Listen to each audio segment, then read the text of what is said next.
got the red, white, blue, flying high on the farm. Semper Fi tattooed on his left arm. Spent a little more in the store for a tag. In the back it says USA. He won't buy nothing and he can't fix. With WD-40 and a Craftsman wrench, he ain't prejudiced. He's just made in America. Welcome to a special edition of the Costa Mesa Pettis Perspective. My name is Jeff Pettis, and tonight we're going to be talking about the Costa Mesa Commission Planning Commission meeting that was held yesterday. What is today? Tuesday? Yeah, yesterday, February 8th, and it is all about SignGate. And what I'm not going to do, or the best I can do, is not take a for or against position on this. I'm going to give the facts, and I'm going to give kind of a brief, try to keep this as brief as I can. So let's get into it. So what we're talking about, back in 2010, most people who live in Costa Mesa are aware that this endeavor was undertaken back then, and now here we are again, and it's up for debate, and we have a new owner, the Pettis family. A lot of people know that name. And we have a new sign program. So the current signage in a nutshell is going to be 2,690 square feet, and that includes the dome lighting. So there's the light three panels of lighting, and that's 1,700-ish square foot plus the dome light is 2,690. Technology advancements, they're claiming that some technology exists now that didn't exist before in terms of lighting. So the question becomes: is it Costa Vegas or is it Costa Mesa better? So there's two sides, obviously, to this story. People that want the signs and people that don't. So it's really, if you're for or against, is this a good idea, is this a bad idea, it comes down to perspective from my view. So if I'm Tyler Pettis, or if I'm an owner of a business in Triangle Square and I'm for the signage that'll bring business to Triangle Square, that's my feeling. I can definitely see the for on that. The economy, people think that it'll be good for the economy, bringing people similar to Irvine Spectrum, the new center down at a newish center in Huntington. There's a segment of the population that is for signage for economic reasons, business, modern look.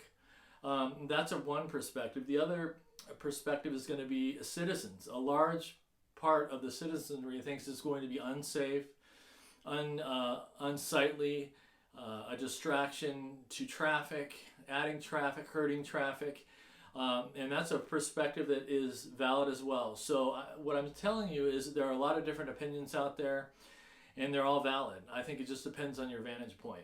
Now, I know I have my own personal feelings about things, but what I'm doing is I'm just laying out the different perspectives. Now, I'm just going to use some direct quotes from Tyler Pettis. The commission meeting was 5-ish hours long.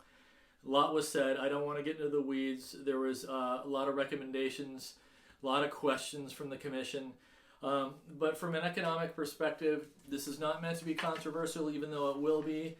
I'm going to give you some quotes directly from Tyler Pettis. Quote, he's referring to Costa Mesa Triangle Square, used to be a cursed swampland where businesses go to die. Quote, Triangle Square has the potential to be a viable entertainment center. Quote, with the presence of these signs, we will not be vacant much longer. Quote, the signs will provide revenues to keep the center afloat. And quote, attract top-notch talent. So that is a obvious perspective of the applicant, who is Tyler Pettis, in this case, Pettis family. Some history there. They had other business owners that called in saying we're for the signage, and it's all understandable. Now, there's the other side where there's a large amount of the population that is against the signage, and they're against it for a myriad of different reasons, having to do with, like I said before, traffic safety, just not being in line with the character of the city. And so what do we do now? And I think the first thing, there's one thing that I think matters the most in this whole issue, is that this is a legislative act that needs to take place. The commission will agree to it. The applicant, the commission, the planning commission, let's say they all agree.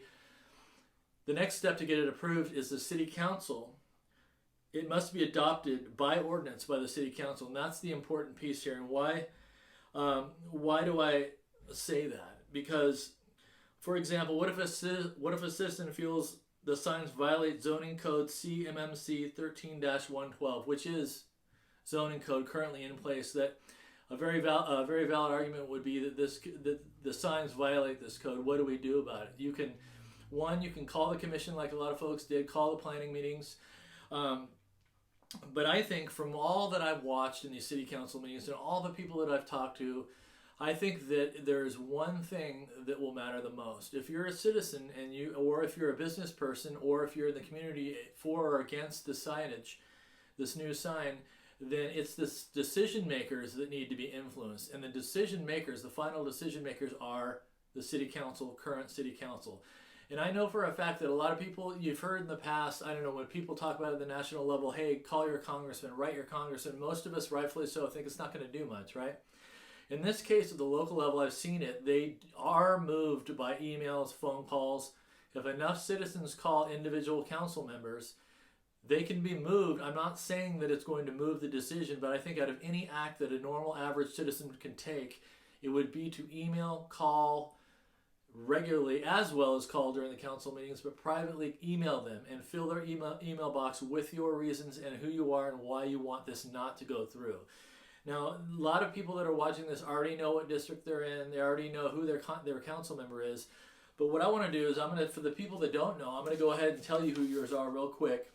If you're in District 1, your council member is Don Harper, and you're to email him. And these will be in, I'll list all the emails in the description below this video, so you don't have to memorize it. Don Harper, don.harper@costamesaca.gov.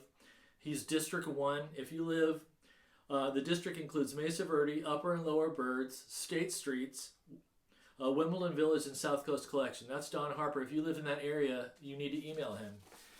If you're in District 2 under Lauren, Councilmember Lauren Gameros, lauren.gameros@costamesaca.gov. His district includes the Halecrest and South Coast Metro residential neighborhoods, as well as the Sobeca and Arts districts. If you live there, your council person is Lauren Gameros, and you need to email him. District 3, currently, you have Mayor Pro Tem Andrea Marr, who's also a council person, even though she's Mayor Pro Tem.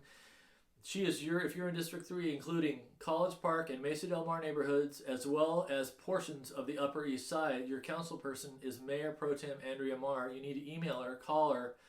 Her email is andrea.mar@costamesaca.gov. If you're in District 4, it's Manuel Chavez. That's most of Middle West Side. I don't want to get into the details. If you look at the West Side, right in the middle, those of you know on the West Side, you're likely with Manuel Chavez. Manuel.Chavez@costamesaca.gov. If you're District 5, your council person's Arliss Reynolds. Arliss.Reynolds@costamesaca.gov. If you live in an area encompassed by the west side of Costa Mesa, part of the west side, it includes the neighborhoods west of the 55, bounded by the Santa Ana River to the west, and Newport Beach to the south, and Fairview Park and Wilson Street to the north. You need to email Arliss Reynolds and make your concerns known. And finally, near and dear to my heart, is District 6. Jeff Harlan is your council member. 2024, it'll be Jeff Pettis. Just kidding, Jeff. I couldn't help it. District 6 is the east side, so east of Newport Boulevard, from East 15th Street, where I am, all the way up to Mesa Drive. There's a weird enclave when you get to Orange, like west of Orange, this weird enclave that's District 5, not District 6. That's jeffrey.harlan@costamesaca.gov. Now, I gave you you can go look up the sign if you want to look into what's happening, what's the discussions. What happened during the commission meeting was there was a lot, and I'm actually glad the commission peppered the applicant, who was actually Mateen, who's being spoken on behalf of his lawyers, many questions about what is this advertising thing, what does it cost. The claim is that after 3 years of the signage was to go through, the Mateen has to pay 25% of all ad revenues to the city after 3 years of the signage being up. They estimate that'll gross $500,000 a year to the city. That's a ballpark. You can tell they just kind of pulled that out. there's been lighting studies. There's going to be a lot of different things that still need to take place. So my point of this whole video is you now have time to email your council person and make yourself known. Where do I sit? I'm a little neutral on this with the signs. I have to be honest, but where I am most bugged, or most I feel weirdest about, is the appearance of pay to play and transparency. Now, I'm not going to offer proof and whatnot. I know in the Senate run Foley received many thousands of dollars from the Bettine family. I know that now we call him Commission member Stevens got $259 from the Bettines. That is where my concern lies. I don't even like the appearance of I don't like the appearance of pay to play. I don't like things that are not transparent. We've seen a lot of that lately. That's where I'm at on this issue. Please email your council person, make yourself known. And if nothing else, be kind to yourself, be good to each other, and together we can get it done. Bye for now.